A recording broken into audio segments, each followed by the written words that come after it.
So the wealth formula is money plus time plus or minus interest minus taxes equals wealth. Let's break it down one more time. Just make sure they heard it. Money Yes. plus interest plus time, or plus or minus interest plus time minus taxes equals wealth. Welcome to the Informed Choice Podcast, where natural healing meets practical truth.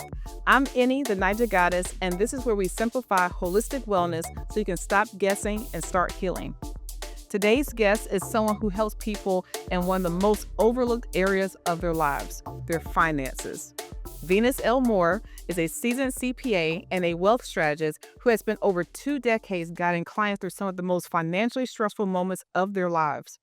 Whether they are rebuilding after a divorce, navigating medical debt, or trying to create stability after years of financial anxiety, Venus brings both precision and compassion to the table. She is the founder of Venus L. Moore CPA and also serves as a CPA and business partner for Liberation Financial Partners.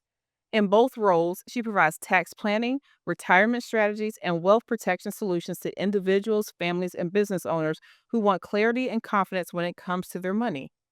As a licensed insurance broker and an advocate for safe money strategies, she helps clients protect and preserve their wealth using tools like life insurance and annuities, often overlooked but powerful resources for long-term security.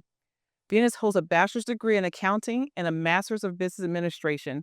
She is deeply passionate about financial literacy and committed to helping women in underrepresented communities build financial freedom through budgeting, debt reduction, savings, and smart investing.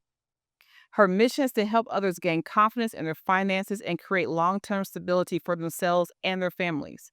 In a world that often separates financial advice from overall well-being, Venus knows the two are deeply connected. She believes that healing your money story is one of the most powerful steps you can take towards reclaiming your health, peace of mind, and sense of control. She lives this truth daily.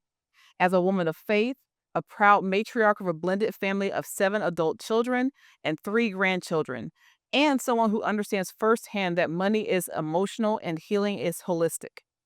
And she's not crunching numbers or teaching clients how to build sustainable wealth, you can find her on the dance floor as a proud and prominent member of Purple Shawl Steppers Club, because joy matters just as much as spreadsheets. Venus, welcome to the show. I'm so glad that you're here. Thank you, Annie. Thank you so much for allowing me to come on. I'm looking forward to our conversation today. Yes, you're going to help and impact so many listeners and viewers.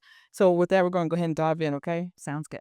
Okay, so what are some of the most common ways financial strain shows up in your clients' lives?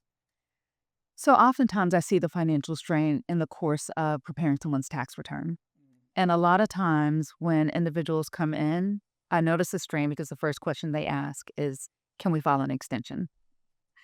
Wow. And the thing about the extension is a lot of times people are asking that question because they're anticipating that they're going to owe taxes because they know what transactions they've had throughout the course of the prior year. So they want to kick that can down the road to October. The challenge with that is people don't recognize that an extension of time to file is not also an extension of time to pay. Okay. So if you have not made your estimated tax payments for the prior year and you don't make that payment by April 15th of the current year or March 15th, depending on whether or not it's a business return versus a personal return, there is going to be interest and penalties for that late payment. So what they tend to do is throughout the course of the current year, so let's say we're filing for 2024, it's 2025. Between April and when we're going to file the return in October, they start making those payments that they know they should have made back in 2024. Trying to play catch up. Right. We file the return in October, they pay the interest or whatever that's due. But then when we come to April of the following year, since they spent all of 2025 paying 2024 taxes, they haven't paid the 2025 taxes throughout 2025. So we just repeat that cycle. So that's how I oftentimes will see it. But then on a more personal note, I'd say with myself, with family members and friends, I find that people fall on 2 sides of the spectrum. When we are stressed, financial or otherwise, we're either emotional eaters or we don't eat. Mm-hmm. And that leads to either rapid weight gain or rapid weight loss, which leads to other health Other concerns that could lead problems. to other financial issues because of the medical care that's needed to care for those challenges that we've created. So, money and our physical health are very much connected. Absolutely. I'm so glad you touched on that. We're going to dive deeper on that. But what's the first financial decision someone should make if they're in a health crisis or a burnout phase? That's a good question. I think the first financial decision that someone should make is to sit down with a financial professional, do a full financial needs analysis, taking into consideration what assets you have in place, what debts you have, the interest on those debts, the expenses outside of, the debt that's needed to take care of you. Um, and then making a decision not to panic and look at what other resources outside of what you see in your bank account and the expenses you see on those statements that come in. Look at the other resources that you have in place that could help you. Those resources are maybe you have some short term disability insurance at work that could be tapped into for a health crisis. Perhaps you have Family Medical Leave Act, some paid sick time, or some other time that you could take off, paid time off, that can help give you some time to get yourself, well. But then also look at your what life insurance contracts you have in place that may have living benefits. So oftentimes people don't know what living benefits are. Most of your insurance contracts, both term and permanent policies, will have living benefits attached to them. And what that does is if you have a critical illness such as cancer, or you have a cognitive impairment that prevents you from completing at least two of the six activities of daily living, you're able to take a tax free advance off the face value of that life insurance policy. And that's what we call living benefits. I'll give you an example. We had a client late last year that had been diagnosed with cancer. Cancer, other than skin cancer, is one of those qualifying events that allows you to tap into those living benefits. And so this person had $1 million life insurance contract, and we were able to advance him half of that. He was the primary breadwinner for his family. So this allowed his wife to be able to still cover all of the expenses, but also take care of some of those medical expenses for his care It's not covered. that weren't covered by his health insurance plan. Right. And once he exhausted like those paid time off benefits where he received 100% of his salary and started getting 60% with the short term disability, she was able to make up that gap. So it was huge for his family in that she didn't have to worry about how am I going to pay the bills. She could focus on supporting him on his wellness journey as opposed to trying to figure out how to make up that deficit from his lack of income. Okay, well, you just said a lot of gems in that. So let's kind of unpack that a little bit. Let's talk about face value, cash value. Let's also talk about a financial professional. For some people may not know what that is. Or a lot of people might feel like, well, I'm self-employed or I work full-time at an entry-level job. That's only for rich people. How would you answer those questions based on Okay. what you just said? So let's start with what is a financial professional? Yes. Um, you have certified financial planners, you have CPAs and insurance brokers like myself, and you have attorneys who also specialize in estate planning that could also provide some guidance. But that's what a financial professional would be. And you want to make sure that whomever you're talking to is actually a competent one. So I'll take you back to what I've had people say when they hear I'm a CPA, and this was actually before I got into tax planning and And preparation. appreciate a certified public accountant, right? Yes, yes. So when people heard that I was a CPA, it's like, oh, you can do my taxes. Well, at that particular time in my career, I was in public accounting and audit, and I didn't audit small businesses. I was auditing Fortune 500 companies. You did not want me anywhere near your taxes. So you want to make sure that the financial professional that you're speaking with is well versed in this specific topic because finances, there's a wide range of topics that's covered. You want to make sure that person is a specialist in what you're coming to talk to them about. So the difference between face value, cash value, policy value, when you go and you purchase an insurance contract, the insurance contract has a value. So I might purchase a $500,000 policy or $1 million policy, that's the face value of the policy. Now, some insurance plans, some contracts will allow you to build cash value, and that will typically be in your permanent plans. Term policies, we don't build cash value in that. But if you have an index universal life, which you'll hear referred to as an IUL, or a whole life or universal life policy, those allow you to build cash value. And so you can also tap into that. And then what was the other question? Face value, policy value, cash value, was that it? I think that was it. Okay, yeah. Yeah. So your face value, your policy value, that's pretty much the same thing. We use those terms interchangeably. Perfect. So much to dig in there. Okay, well, for many midlife women, there's a double burden caring for aging parents while still building wealth for themselves. How can they protect their financial well being without guilt? Mm, that's a hard question. Depending on the relationship you have with your parents, you are going to want to do any and everything possible to care for them. What I will say is that you cannot pour from an empty cup. So if you're constantly giving and not refilling, eventually you're going to run out and you're not going to be any good to your parents or to yourself. Thus adding to the guilt. Exactly. Um, Additionally, you cannot build or support someone when you are already on a shaky foundation. So I say that supporting and helping other people should not come out of a place of guilt. It should come from a place of clarity and stability, and it should come with boundaries. And that boundary should be, I am not going to burn down my house to hold yours up. Um, so when you find yourself in that situation, I think one of the things you could do is one, have an honest conversation with your spouse if you're married or whomever you're sharing household expenses with, your siblings if you have them, to talk about what you can do and what you can't do and see what other support is there to help. Remember, you cannot build someone else up and hold them up if you can't hold yourself up. If you think about when you board an airplane and the flight attendant is giving you instructions if there's, in case of an emergency, when those oxygen masks fall from the ceiling, Yeah. they will tell you to put your mask on first before you help the person next to you. Well, I say the same thing when we talk about finances. You cannot help someone financially if you have not first stabilized yourself. I think that's so true. And that's a great image. It's great imagery for the listener.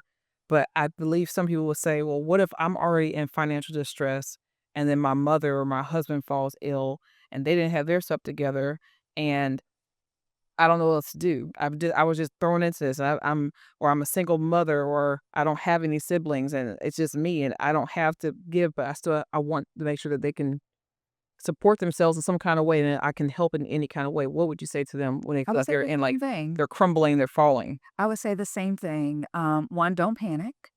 There are other resources out there to help people who financially cannot support themselves. And so it's more of a matter of looking into those resources, seeing what community options are available, what assistance through state and local government would be available to help with that. And then maybe providing more of a moral support if you can't physically give. Give what you can, but remember, you still have to stabilize yourself. And if you are a single parent, even more so, you have to make sure that you are stable because you have children You have the pin. that you still have to take care of. You cannot burn down your house to help someone else. Excellent. Okay. Many of our listeners are making major life pivots, such as career shifts or divorce or health challenges of their own. What financial mindset do you think is most important when someone's in a major life transition? I think the mindset that is necessary is staying positive and not panicking. I think oftentimes when we find ourselves in making a shift, especially if it's not a shift that we wanted. So let's say it's an unexpected divorce or a job loss, we tend to panic because this is not something we wanted. And we start to go down that rabbit hole of, oh, woe is me. And we start thinking about all the things that we've lost or all the things that could go wrong. I think it's Yeah. important for us to remember that a pivot is not the end of the journey. It is just moving us in a different direction. Um, I sometimes look at it as this was God's way of closing that door because he opened another one, but I refused to walk through it. So he had to make sure that I would go in the direction he wanted me to go. So he said, okay, she's not going to make this She's change. not listening. Let me make it for her. But either way, regardless of, what your belief system is, just remember to stay positive and view it as a pivot and think about what you can do. Think about steps that you can take from a financial standpoint to stabilize yourself. Look at what choices can I make now to promote long-term benefit. And instead of making a knee-jerk reaction and liquidating 401ks or investments, think long-term. So I had a young lady come into my office maybe about a month ago, and she had been downsized and she had been offered 6 months severance from her prior employer. And as I'm talking to her about some options for rolling over her 401k, moving it out of the market and putting it into a safer money solution, an annuity that was tied to the index as opposed to being in the stock market, um, she shared with me that she was reluctant to lock her 401k into an annuity because she might have to pull the money out to pay living expenses because she's a single parent. And I said, well, let's talk about Let's unpack that. that. You have 6 months of severance. The first 2 of those 6 months, you are still treated like a full-time bona fide employee. You have a six-figure salary. You still get to maintain your benefits as if you were going to work. The only thing that's changed is you don't have to get out of work and go to work. I said, it's October. If this were me, I would enjoy Thanksgiving. I would enjoy Christmas, maybe take a vacation.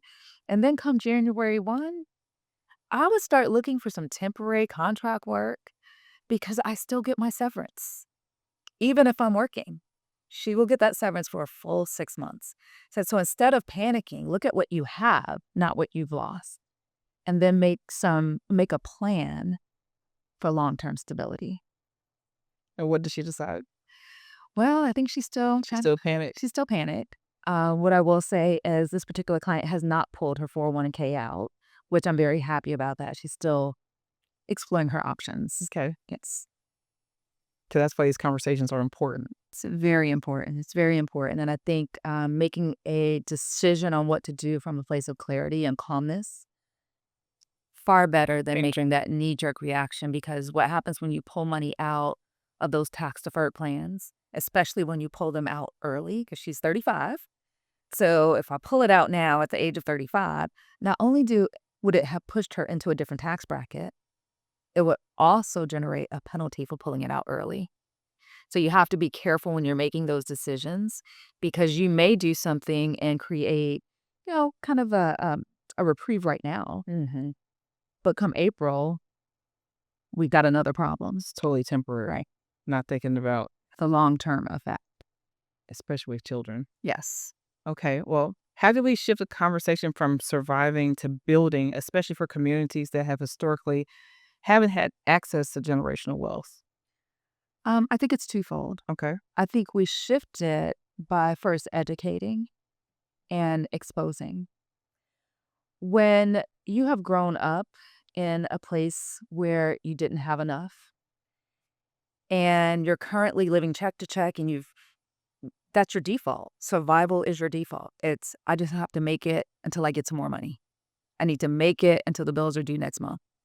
I think when you educate someone that there is a different way of living and you show them that, now they have a vision of what their life could look like. And once I have a vision of what my life can look like, now I can make a plan for getting there. So I think that our first step is educating. Once we educate, then we need to actually sit down with someone and show them how to make a plan to get to a better place. And then I think the next step is don't take my word for it because I'm very much a trust but verify. And by verification, I mean do some research, read some other books. Don't just listen to what I'm saying or what the financial professional that you've sat down with has told you.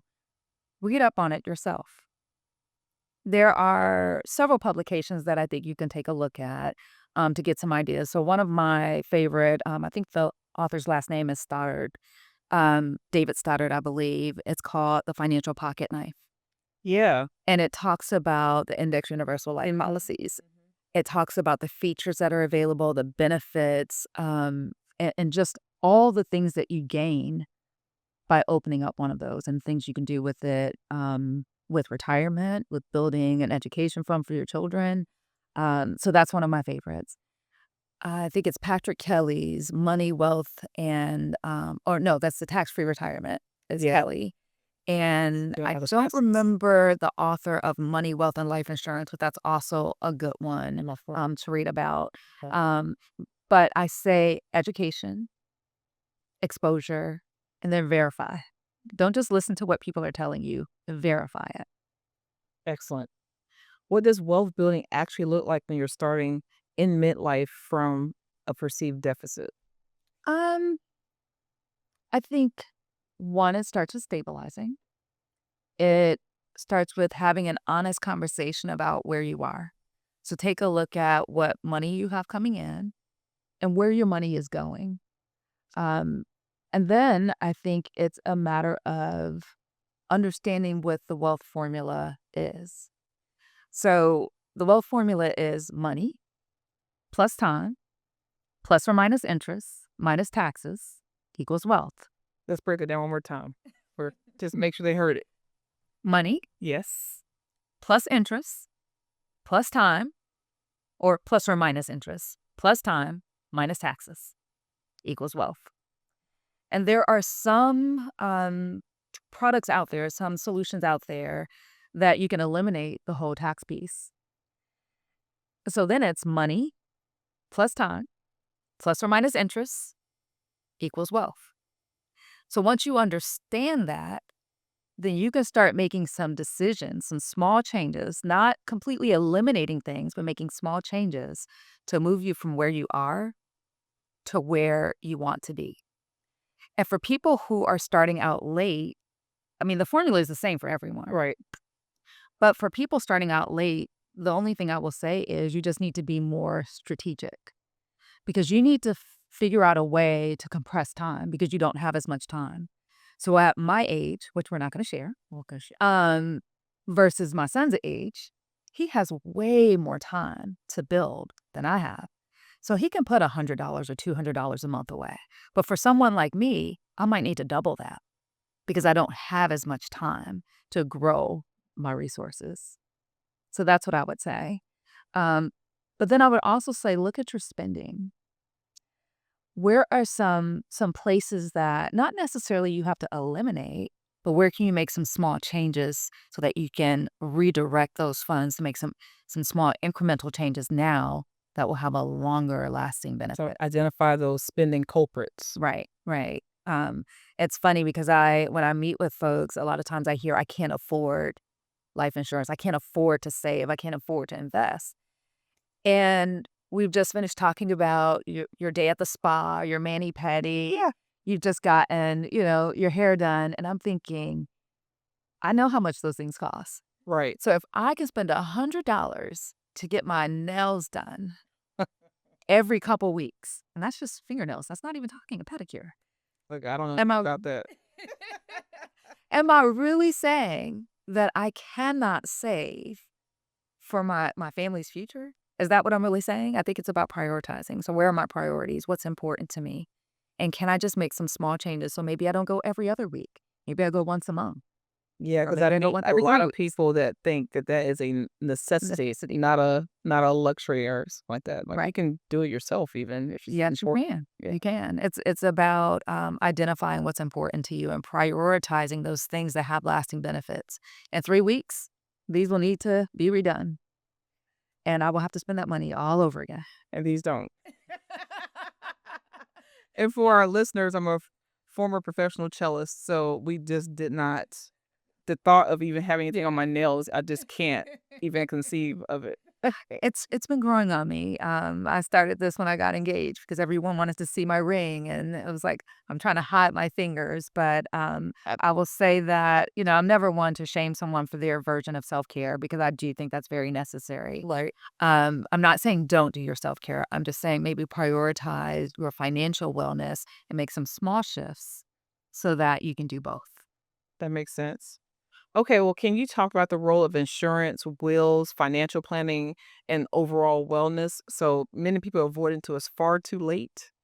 So, what's your advice there? Yeah, that's very true. That's very true. The truth of the matter is, most of us, we don't like to talk about life insurance because in order to have that conversation, we have to accept or admit that, we're not going to be here at some point in time. And the truth of the matter is, none of us are going to live We forever. will all expire. Right, right. So it's not a matter of if I transition, it's a matter of when.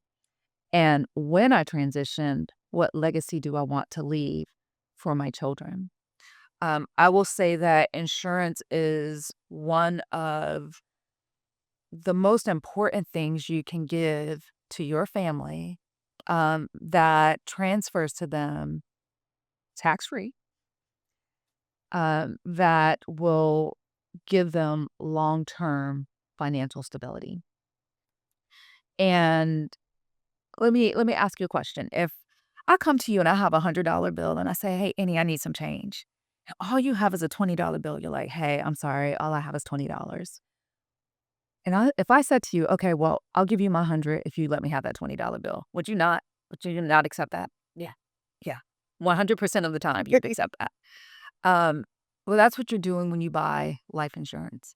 You're exchanging a small amount of money for a considerably larger return on that. Why wouldn't you wanna do that? A lot of times, people go back to that, "I can't afford it." Right. My response is, "You can't afford not to."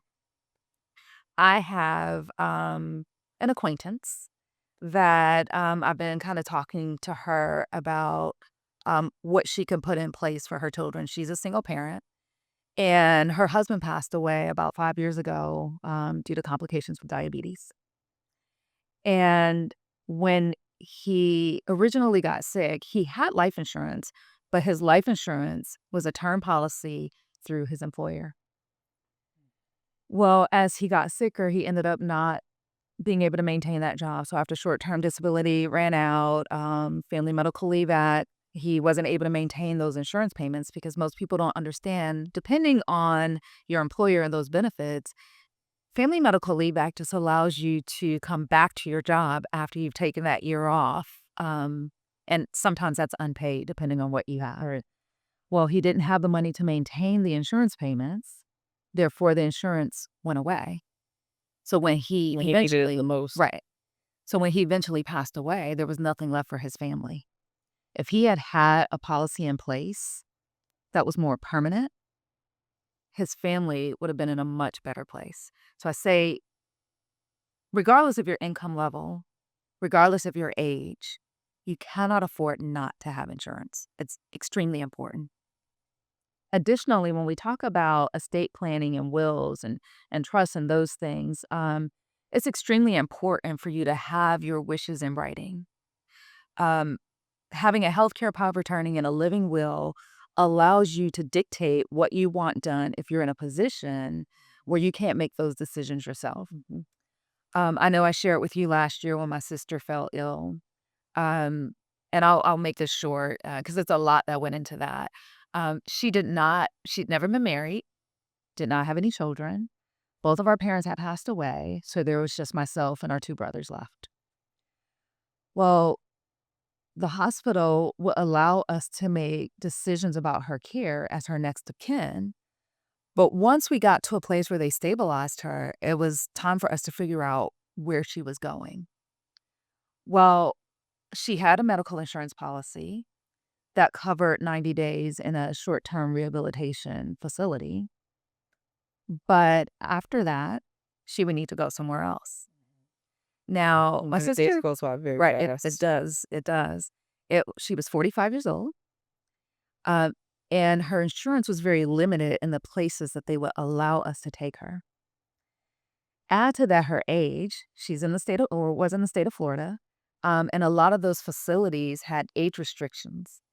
And then when we took into consideration the level of care she needed because she was not performing any of her activities of daily living, then we had the cognitive impairment because she had no idea who she was. She couldn't feed herself. She literally could do nothing. So we had to find a facility that would both provide maximum level of care, rehabilitation, accept her insurance, and at her age. We had one option. It wasn't the best option, but it was our only option. Well, my sister did not have a power of attorney in place, healthcare power of attorney or any paperwork in place. So I had to go through this long, arduous, and expensive process of getting guardianship, which is another thing in and of itself. I would not want anyone I care about to have to do that to take care of me. So having those documents in place before there's a need is extremely important. If my sister had had an insurance plan with living benefits, if she had had a healthcare power of attorney and a living will, we would have been able to make decisions based on what she wanted. We would have been able to put her in a facility that was better than where she was. And so I did at times feel that guilt that you talked about because it's like, I would not want to be here, but I cannot burn my house down to take care of her. Because the truth of the matter is, a lot of times when we don't plan, that's selfishness on my part. That's because I want to spend that money to do something else. So why should my selfishness now infringe on you? So make those hard choices now to get yourself protected and covered so that when life happens, your wishes can be carried out and your family has a roadmap on how you want things handled. I think that's very powerful because I know I've shared with you before, with the unfortunate passing of my father. He had those things in place, and so when you're going through an emotionally very tough time, to think about going to court, like you had to go through court and all that, I can't imagine that. And then what my father wanted was executed because he chose to have a do not resuscitate, which I personally didn't agree with, but he says his life, his body, and he chose to be cremated, and he chose these things while he was still of sound mind and everything. And so it was from that aspect, it was very seamless. We have to worry about probate and where's the stuff going to go to. He told my sister and I are going to get this and that, and everything was laid out. So when you don't have those things in place, how it tears families apart, the financial burden at the most sensitive time that you're going through, it's just it's so hard to think about, especially like we're in the holiday season right now. Like that just is a killer. It is. And I'll tell you, my sister passed away in February, and I am still going through the legal process because just because she passed away did not remove, I still had guardianship. So now we're going through the process of closing out that guardianship so that we can then go through probate. So, and this is, you know, the holiday season, and she passed away, in February. So, I think when you fail to plan, your family is less left guessing. And in some family situations, mine was very different. My brothers, they did not, the guardianship was uncontested. They really didn't want to be involved. So, other than me reaching out saying, hey, what do you think we should do? Because I don't know what she would want in this particular incident, they were not involved. But some families, you have the infighting. And then when someone passes without a will, now your family is left fighting. And, you learn a lot about people when someone passes away. Their true colors Right. really And you shine, don't want that for your loved ones. and they wouldn't want it either.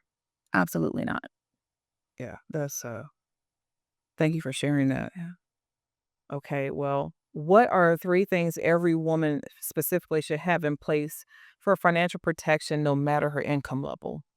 Um, I would say that's a really good question. So the first thing I would say that every single woman needs to have in place is you need to have your estate planning documents together. Um, And what said, I don't have an estate. if you have a bank account, if you own a home, if you have a car, you have an estate. And so At the very least, you wanna have a living will that tells people if I am not able to make decisions for myself, if I am in a vegetative state, I don't necessarily want to stay in that vegetative state indefinitely. So in your living will, you can stipulate how long, if at all, you want to be on, a respirator or some life-preserving mechanism. If you have a will that tells people where you want your resources allocated. So whether it's a retirement account or a home, if you don't have children, do you want it to go to a particular charity? Do you want it to go to someone else? You get to set that as opposed to the state making those decisions for you. I think that's extremely important for every woman, married or not, to have that in place. Children or not, have that in place. So that's one.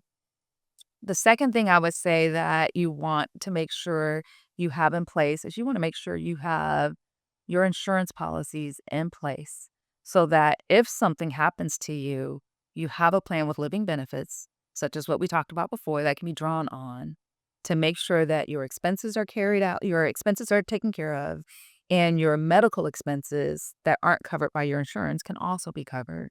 And you have some breathing room so you can recover, focus on your recovery Full instead of circle. rushing back to work.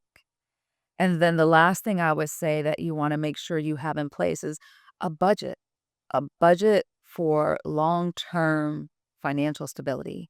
Make sure that you are tracking what you have coming in versus what you have going out and making a conscientious plan to save. So those are the 3 things. I think those are the three essentials. Y'all heard it first, okay? All right. So, what advice would you give your 35-year-old self, and what advice would you give your future 65-year-old self right now, based on everything you've known and experienced, So I would say if I could have a conversation with my 35-year-old self right now. which is just last year, y'all? So when I was 35, I was already self-employed. And I was investing a lot in my IRA, which was subject to the market fluctuations. Um, I wish I had instead directed those resources to an index universal life policy. And for 2 reasons. So with an IRA, a traditional one, it's subject to the market fluctuations. But then also, I can't do anything with that until I'm at the age of retirement. There's penalties involved when you take that money out before that. If I had instead invested those same resources in an IUL, um, if I wanted to pull that money out to invest in my business, I could do that. I could take a loan against that or I could take it out tax free. Um, so that's one thing I wish I had done. Just made some different financial decisions as far as where I was saving. And I'm not telling folks not to invest in a 401(k). I'm 100% supportive of that, especially when there is an employer match. You want Absolutely. to maximize that match. That's a But put it on the table if you right, right. So I mean that's 100% return. If your employer matches dollar for dollar up to let's say 6%, invest that 6% in your 401(k), but then redirect the rest of your resources to a solution that is safer and that can grow tax free. right. So that's one thing I wish I had done. Then I guess if I were having a conversation with myself at the age of 65, myself today, I would probably say continue to make smart money moves to invest for my family's future. It's not too late. It doesn't matter what age you are, it's never too late to start. So while I didn't do those things when I was 35, I mean, I had a universal life, which is different from an index universal life. Um, it's not too late. So just because I only had that then doesn't mean that that's the only thing I can have now. So continue to make some smart money solution decisions so that I can continue to grow wealth that can be passed down to my children. So at 65 is not too late. No, at 65, it's not too late.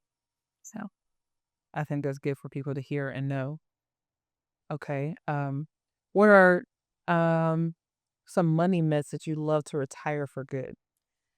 some money myths that I would like to retire for good. Okay, so one, the whole notion that it takes money to make money. That's actually not true. I think to make money, you just need a small amount. It's having a plan for the money that you have. So you don't have to be a millionaire to make a lot of money. You just need to make good decisions with the money you have. Don't go into it blindly. Right.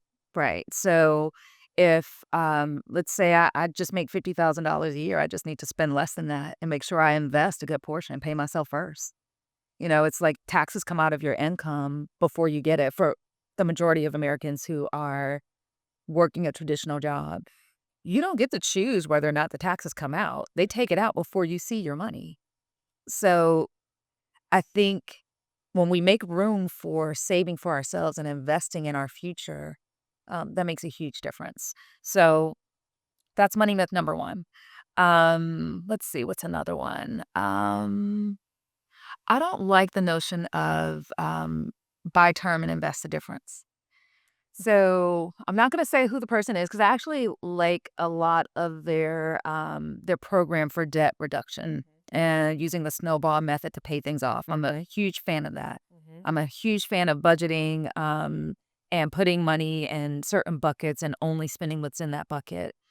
But the whole buy term and invest the difference, um, one, people typically don't do that. And just for those who don't know, when they say by term. So, a term life insurance policy is typically less expensive than buying a permanent policy.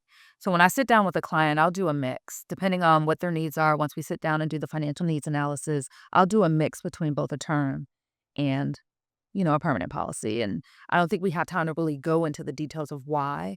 But the short story is if I need $1 million of coverage, buying $1 million IUL is very costly, regardless of what age you are. Um, but if I get, let's say, half of that in a term and the other half in the IUL, I can reduce the amount of money I have to spend on the front end. That allows me to have maximum coverage during the time when maybe I'm raising my children or I'm paying off my mortgage. So if I get a 30-year term, at the end of that 30 years, hopefully my mortgage is paid off. And so I no longer need to have insurance in place to cover whatever debt is left on that house. And so that house can now transfer to my heirs without the liability also transferring. So when people say buy term, they say buy the term because it costs less. Um, and then they say instead of buying the permanent policy, which may be 2 or 3 times more expensive than your term policy, invest that money. Well, most often people don't do that.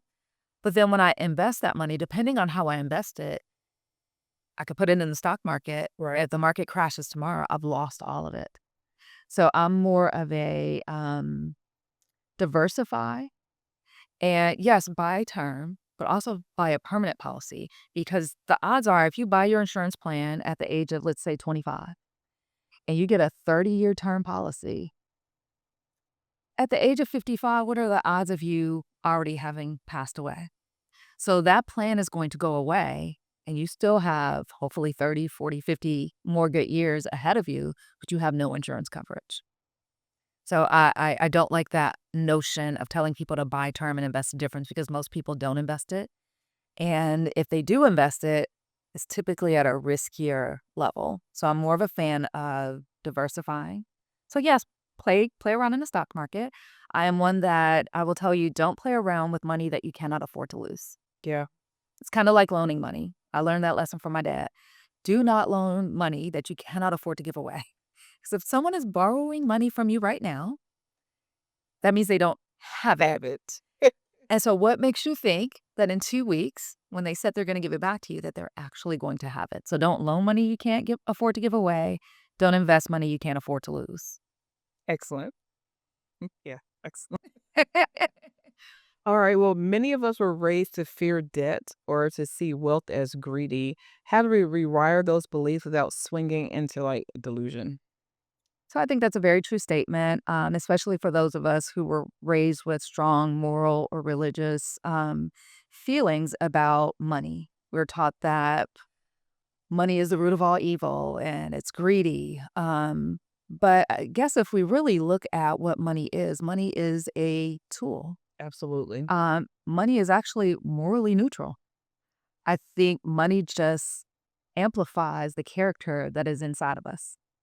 So if I am a generous person, then the more money I get, the more generous I'm going to be, the more people I'm going to help.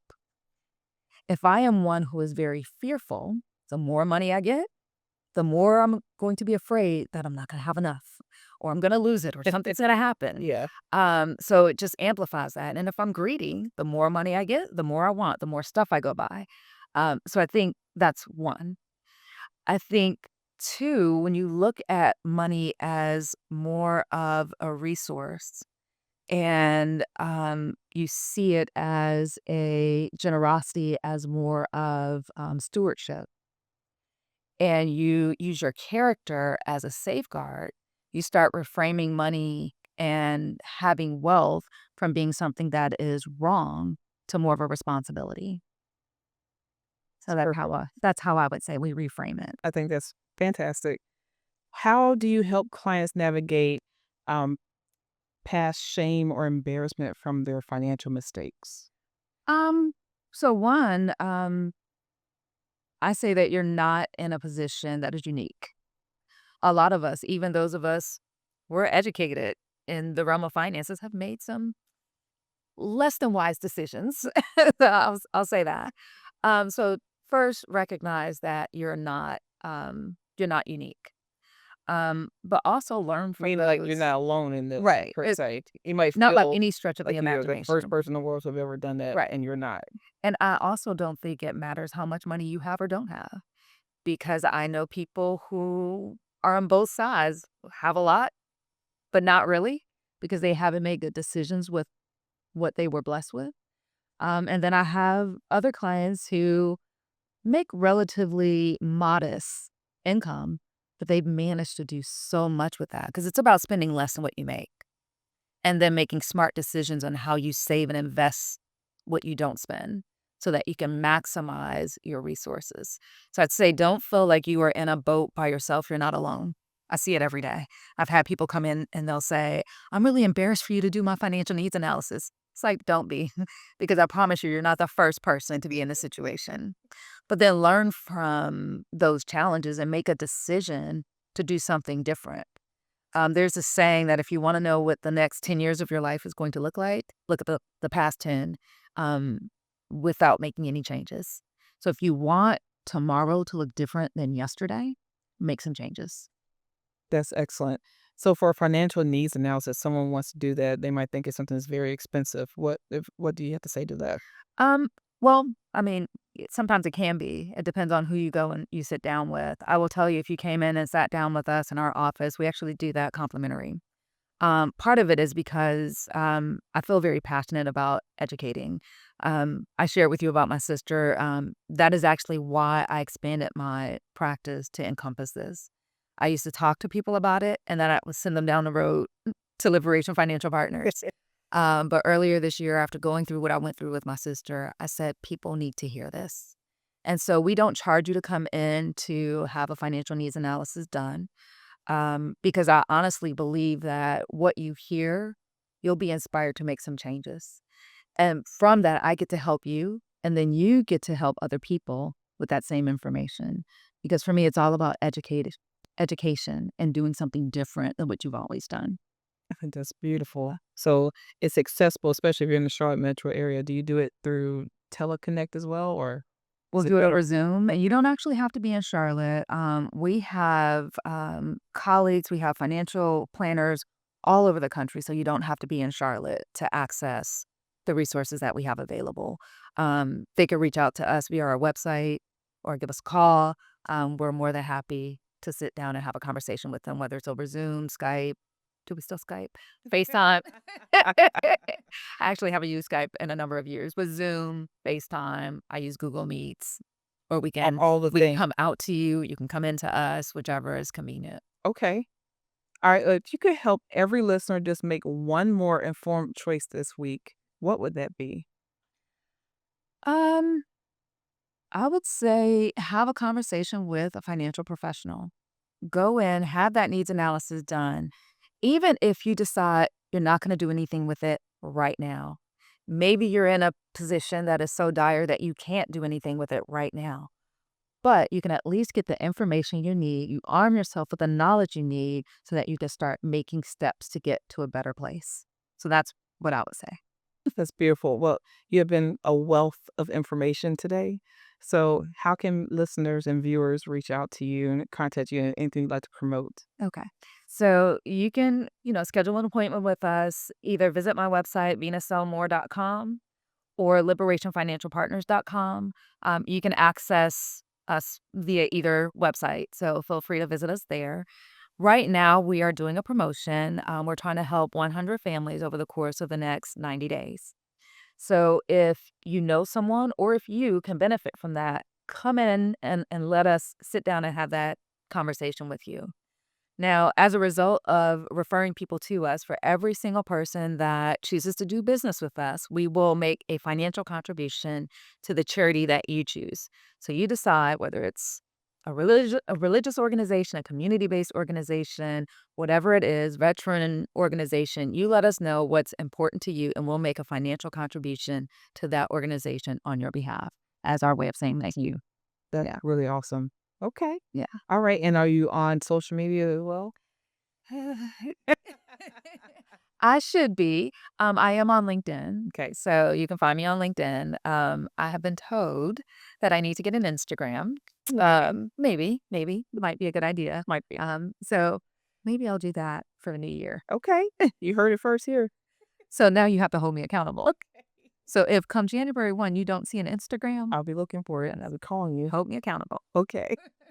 Okay. Well, Venus, thank you so much. Is there anything else you want to share before we go into our cooking segment? I'm ready to eat. You ready to eat? Let's eat. All right. We'll be right back.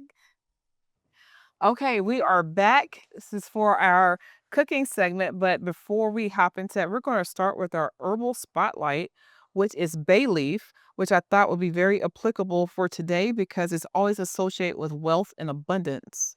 And so, such a great culinary herb. This is from the laurel tree. It has been used for millennia. You can see it going back into African rituals for wealth and abundance. You can see from the Roman times they had the bay leaves in their Mhm. crowns that they had. It's been a symbolic, ancient symbolic meaning for abundance, protection, and success. And in African traditions, you would just write what you want on it and keep it in your wallet or wherever you keep money, and it's supposed to attract that. So I thought this would be very fitting for our herbal spotlight for today, given our conversation. But it's also really great for digestion and reduces bloating. It's a great herb to have when you do any kind of soup or stew. It's something that you don't notice is you if it's there, it adds a great depth of flavor. When it's not there, something's like kind of missing. It kind of falls flat a bit. It's very versatile. You can do the dried version like we have here or fresh. And I like to get mine from like the international markets. You get a lot more, and the leaves are significantly bigger than this when you buy them in a traditional grocery store. These also help with modifying your blood sugar and bringing it into balance. So I know that's Okay. always a good thing for people to be aware of blood sugar regulation. It is often used for nervous system support. So you can drink it as a tea or a decoction, and it will help with that. So it's very versatile. So many great medicinal herbs right in our kitchen pantries. So bay leaves, if you're not using them, use them. Question. I actually infuse my water with these. Yes. Is there any nutritional benefit to that, or am I just wasting money? Well, first of all, it's full of oxidants and anti-inflammatory compounds, so Okay. that will help with that for Okay. sure. It's also going to all the water soluble constituents. You're going to get receive those benefits as well. Okay. So that's definitely it's not a waste. Okay. It's definitely not a waste. So I would definitely continue to use it. Very good. Um, Thank you. so with that, so that's our little tidbit for our herbal spotlight. I like to now I hadn't done it in so long, but I used to write like what I wanted and put it on the bay leaf and put it inside my wallet, my change purse rather. Well, So I'm like, I'm gonna do that again. I'm gonna do that I again. think that's an excellent idea. Because it's it can only help, it can't hurt. All right, well today our feature is seed meat tacos. Seed meat tacos, all right? So you can do this with either pumpkin seeds or sunflower seeds. Today we're going to use some sunflower seeds. It's always best to soak your nuts and seeds. It makes them more bioavailable to the body. And if a person tends to be sensitive to consuming nuts or seeds, this kind of eliminates that issue. I like to like sprout my stuff. So this is like starting the sprouting phase. So we have here some lovely raw, unsalted, unroasted sunflower seeds. Um, and just a few ingredients. We have that. We have some scallion, aka green onion. We have some sun-dried tomato. We have cilantro, and if you're a person that has that genetic mutation where it tastes like detergent, I'm sorry, so just omit it because parsley would not cut the flavor won't work here. And we have some smoked paprika and some taco seasoning. And then we're going to garnish our healthy tacos with some homemade pineapple salsa. Now, the key ingredient in this that makes the person not miss the meat are these sun-dried tomatoes. So foods that are filled with glutamates are the thing that gives food its umami. And so when you consume, like if you consume meat still, umami is what gives you that it just hits the spot, right? So if you are eliminating animals when you're cooking, or at least in that particular meal, and it's a savory dish in particular, you need to replace that so you don't feel like, okay, that was cute. Now I need something to eat. Okay.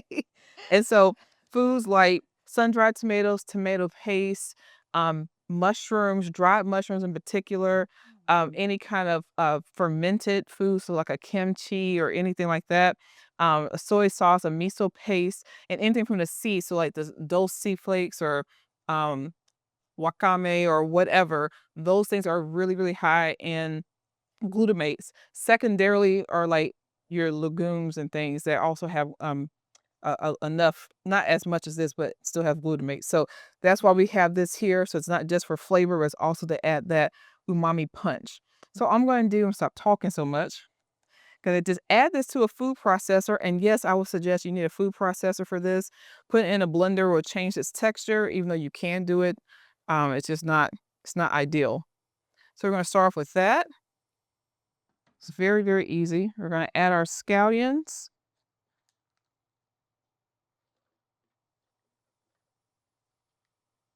This is a bigger bunch last time, so I might save these. Add our cilantro. Mm.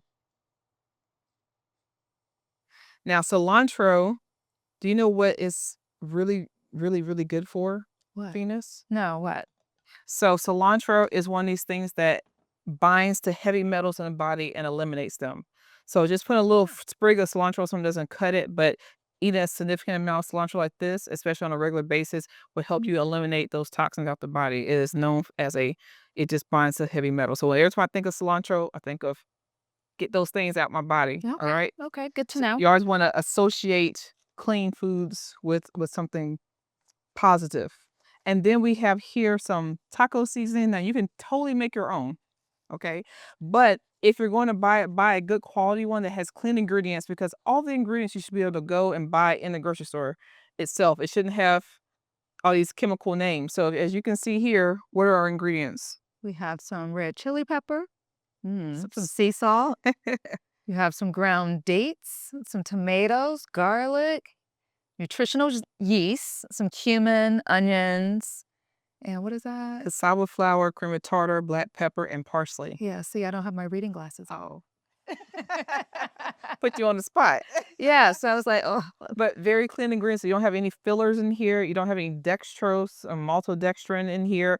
Stuff that makes it anti-clumping agents. right. That's why they do it and they extend the shelf life. So don't buy those. And normally the ones that are like 80 cents or $1 a pack tend to have all that crap really in Yeah, it. So spend the extra yeah. dollar and just either make your own or buy something that's Yeah. clean ingredients. Yeah, but like you said, all of that can be purchased separately and you can make your own. Absolutely. Yeah. Absolutely. So that's our seasoning. And then we have here our sun-dried tomatoes. I know how to add smoked sun-dried tomatoes, but they didn't have them. And actually, I have to get the kind that's not in oil, just from a caloric standpoint. But I already used the ones that weren't in oil. Okay. So that's okay. And we're going to post. Actually, I'm going to add just a bit of smoked paprika. I think I called for a teaspoon, but I'm going to do a half teaspoon Okay. because we're using the other one. Smells good. Smells delicious. Now, if I had the smoked sun-dried tomatoes, I wouldn't add the smoked paprika. Okay. All right, and now we're just going to give it a pulse.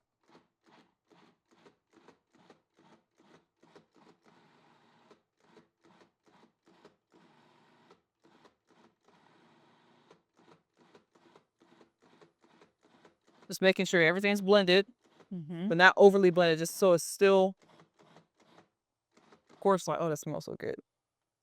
I smell it over here. It smells delicious. Flavors are wafting through the air, Venus. Mm. And we're done. Dinner's ready. Lunch is ready. How long does that take? All of like maybe 5-10 minutes? Less than that, 'cause I was blabbing all the way through that. But yeah, it takes no time. And if you happen to forget to soak your nuts and seeds and you're like, crap, I didn't do it before I went to bed last night. You only need about 3 to 4 hours soaking time. Of course, a little bit longer is better, but you can actually boil them for like 10 minutes if you Oh, forget. okay. So it's like, if you really want to make these really quickly, but you don't want to wait the hours to soak, which is far better, just all's not lost. You can give it like a boil for about 10 minutes and you can proceed with everything else. And then the whole recipe will still just take like 12 minutes. Nice. Nice. Okay, so now it's time to eat, and then we're gonna get Venus's honest opinion because I know she's gonna keep it real with me. I absolutely will. Now, this is considered a raw dish, but it's a fully balanced meal. So we have our protein from the sunflower seeds, which is also our fat source. We have the umami that we already spoke about, the glutamate that makes you not miss the meat from the sun-dried tomatoes. Then we have our non-starchy veg from the green onion and the cilantro. And then we have our seasoning, our flavor enhancer that makes you actually want to keep eating it, from our taco seasoning. And they're going to enhance that even further with some fresh salsa that I added some chopped sweet pineapple to. Make sure your fruit is ripe, y'all. Don't put these sour, unripened fruits and things, and then you won't like it. And then we're going to serve it on lettuce cups. Today we're using romaine, but you can use butter lettuce. You can use a collard green wrap. You can use a Swiss chard wrap. You can actually wrap it in cabbage, like getting some Napa cabbage and just blanch it, and do that, and then it's great. This stores well in the fridge for about 5 days. You can also freeze it for about a month, and it's sometimes ready to go. It's very quick, and it's actually raw. So you're still full of all of this enzymes and nothing's been killed off by the heat. You have plenty of fiber. You have lots of iron. You're meeting all of your, not just your macros, but all of your micros, which is what is just as important. Okay. Everyone's focused on how much protein, how much carbs. Okay. Where are you getting your fiber? Where are you getting your iron? Where are you getting your magnesium, your selenium? Where are you getting those things that are just as important that you need to have, if you're focusing just on macros? So just don't do that. Okay. Question. Yes, ma'am. So obviously we can put it in the lettuce boats, but we can also put that on top of a salad, right? Absolutely. We can put this on top of a salad. You can put this inside of a pita bread, stuff it in the pita bread. You can also do this with um so many things you can do. Like I can go, like I Maybe said, with the your cabbage grain. rolls. I like to put this on top of millet and mix that together, and so that you have a whole meal Okay. that's more filling. I mean, it's endless things you can Endless do. You options. can add this to a soup. Ooh. You really can, and you add it to the soup, and it's super flavorful. I mean, it's what can't you do with it, honestly? You can use this as a sandwich. You can add lettuce and whatever else you like to put on your sandwich and just have, like, some nice, I like my sandwiches toasted, some nice toasty whole grain bread, put this on there, and add whatever other toppings you want and eat it as a sandwich. I Okay. mean, it's just So many options. so Endless options. so many things you can do with it. Very versatile. Okay. Extremely versatile. Moment of truth. Moment of truth, okay. Alright. So we're gonna scoop this out for the pretty lady. And it's so colorful and It so smells so so good. good. Okay. I didn't do that in the most appetizing way, my apologies. It's fine. It smells so good. And now I'm gonna give us like a spoonful of this pineapple salsa. And I love pineapple. So I may or may not have known that. And here we alrighty. go. Here we go. All right. You ready? Ready. Mm. Oh, this is really good. So you cannot tell that it's meatless. Okay. I don't feel like, oh, I need something else to eat. It's very flavorful. Love the addition of the pineapple. Love it, love it, love it. It's just the right mix of sweet and savory. So yes, very good. So this is something as a non-vegan, you think you can incorporate this into your maybe once a week having a meatless Monday or something like that? Absolutely. And I'm not being very graceful here. You are. It's so delicious, though. Thank Okay. you. And I'm liking this for her as well because her husband is diabetic as well. So this is very diabetic friendly. So this is very low in carbs, high in protein. You have the proper fats. This is a proper ratio for a diabetic. So now it's good for her whole family to eat. So if someone's carb conscious or not. Yeah. And you can also put this on a regular taco shell too. I forgot to mention that. Yeah. If you want that extra crunch, If but you want that. I do like the idea of on the lettuce. I like that. Yeah. And then with the regular taco shells, they have more preservatives in them. So if you're looking for something more natural, I think this is the better way to go. Definitely, but I would just say make your own taco shell if you're gonna do that too. Yeah, but some of us, we're not doing all that work. Okay. Okay. We just finished making like a 5-minute meal. We don't want to spend all that time to make a taco shell. Okay. Okay. I understand. I'm with you. But yes, this is absolutely delicious. So I highly recommend it. Thank you so much, You're Venus. welcome. Now, before we leave, just so the viewers get to know you just a little bit better while you're snacking, While I'm you snacking, take another bite. We're in gonna between do bites. in between bites. We're gonna do a rapid fire Q&A. This is how we like Okay. to round things out so people just kind of get to know you a little bit better. So whatever the first thing comes to your mind, okay? Oh my goodness. This I don't know any. But okay, you said the first thing. the first First thing. thing that comes to my mind. Okay. Okay. All right.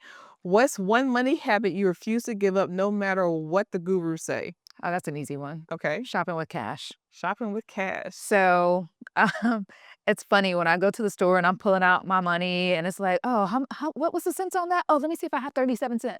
I can feel the eyes of the person behind me boring into the side of my head. Like, lady, please just use your debit card. But shopping with cash forces me to stay on budget. And so if I go to the store and all I have is $20, if my total comes to $21 and some change, I have to put something back. So it does force me to be more intentional about my spending. So, Love it. okay, I'm gonna take another bite. Take another bite.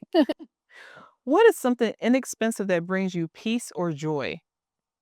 That's easy, dancing. Dancing. So, I don't know that I knew that I enjoyed it as much as I do until I actually started doing it. She's a dancer, y'all, for real. So between my Tuesday night line dance, my Thursday night at Purple Charlotte, I just have a good time with it. Um, Even when I'm having family dinner with my family, like after we eat, it's like, okay, let's turn on the line dance. And so I love it. Like dancing is my happy place. That's a nice, inexpensive way to have fun. Yep. I love that. Well, if you could wipe one financial myth off the internet forever, what would that be? Mm, it would probably be that it takes money to make money. Like we were talking about earlier, it doesn't take a lot of money to grow and achieve financial stability and wealth. It just takes being very intentional with the money that you have and making good decisions with the money you have.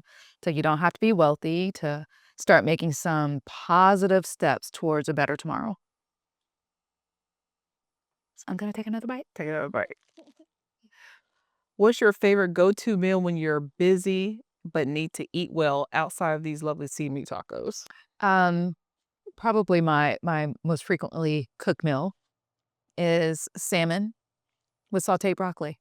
That's your go-to. That's my go-to. I am a shop on demand kind of person. So it's a easy thing to go and pick up at the grocery store, grab some fresh broccoli, grab my salmon, go home. I'm done in less than 30 minutes. Yeah. What's one thing you wish every woman knew about herself by the age of 45? Um, Probably what you like and what you don't like. I think so oftentimes as women, we're so focused on caring for our families, taking care of our children, making sure they have what they need, they get to explore their interests, that we forget to find our own hobbies and explore our own interests. So that's one thing I wish. You take another bite. Yeah. What's a financial term people pretend to understand but usually don't? Mm, there's a few. So I'd say I don't think people understand compound interest. They don't. I don't think people understand tax deferred. So you hear those terms thrown around a lot, and I don't think people really fully understand what that means. Yeah. What's one thing you wish you learned about money earlier in life? Mm, um, I think I wish I had learned earlier in life that money is a tool that we can use to not just provide for our needs and wants, but also to help other people. I think growing up the way I did in the household that I grew up in, I won't say that we didn't have enough, but we typically only had enough, and there never seemed to be any excess. And there were often times I wanted things that my parents could not afford to give me. And so, as we were talking earlier about moving from survival to building wealth, I felt like I was in survival because that is all I ever knew. So I wish I had learned earlier to recognize money as a tool, because earlier in my life, I didn't want to take risks because I was that person that was like, I got to hold on to it. I got it. I need to hold on to it. I had the fear of running out, that we sometimes hear about. And I wish I had discovered, financial freedom sooner. Yeah. That's so powerful. I believe I know the answer to this one, but credit card, debit card, or cash, what's your go-to and why? Cash, of course, for the aforementioned reasons. I'm a huge person on budgets. And I think that when you are using a credit card or a debit card, it's very easy to lose track of what you're spending. It's also very easy not to be intentional because you don't see the money actually leaving. You don't really notice how much you've spent until you get to the end of the month and it's like, oh, I've got to pay that bill. So, cash, cash. Yeah. If budgeting had a tagline, what would yours be? Mm, budgeting, your key to financial freedom. I like that. That might be a t-shirt. Okay. I think it should be. Yeah, We should coin that phrase. yeah, I think so.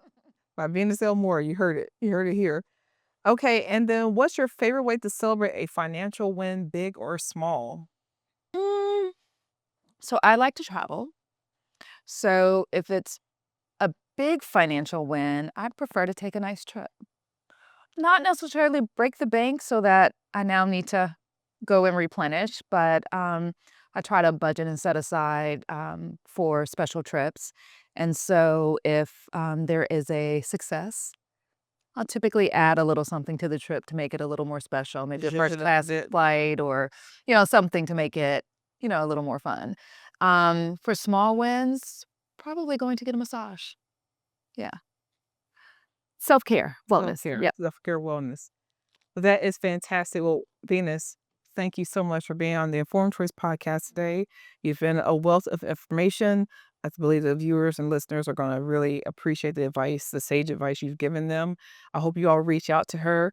Like she said, over the next 90 days, she's running that promotion. So reach out for your financial assessment if that's something that interests you.